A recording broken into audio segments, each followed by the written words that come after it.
بسم الله الرحمن الرحيم maanta magaalada muqdisho waxaa si rasmi ah uga furmay shirkii golaha wada tashiga qaranka Soomaaliyeed oo uu shir gudoominayay ra'iisul wasaaraha xukuumadda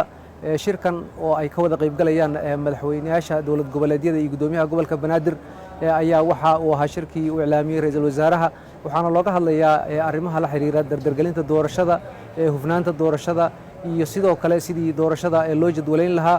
isla markaana maaragtay loo qaban lahaa doorashaduna dalka ay ugu noqon lahayd tii maaragtay looga gudbo xaaladdan waxaana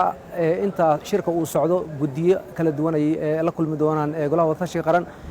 dadka u qorshaysan inay la kulmaan waxaa ka mid ah daneeyaasha maaragtay arrimaha doorashooyinka oo ay ka mid yihiin wakiilada beesha caalamka waxay sidoo kale la kulmi doonaan midowga musharaxiinta maaragtay xubno matalaya waxay sidoo kale la kulmi doonaan qaybo ka mid ah bulshada rayidka si ay u dhageystaan maaragtay tala soo jeedintooda la xiriirta doorashooyinka marka shirkan runtii waa shir aad u ballaaran oo aan filayno inuu maaragtay soo gabagabeeyo arrimaha la xiriira iyo arrimaha ku gadaaman guud ahaan sixitaanka doorashada ra'iisul wasaaruhu iyo dhammaan golaha wada tashiga qarankan waxaa ka go'an inay shirkan ka guulgaaraan sidoo kalena lagu xalliyo oo diiradda lagu saaro haddii uu jiro meelo lagu kala aragti duwan yahay marka waxaan rajaynaynaa shirkan inuu noqon doono mid guulaysta oo ay maaragtay ugu dambeyntii ka soo baxaan qodobo wax ku ool ah hufnaanta doorashada iyo in doorashadu ay sii socoto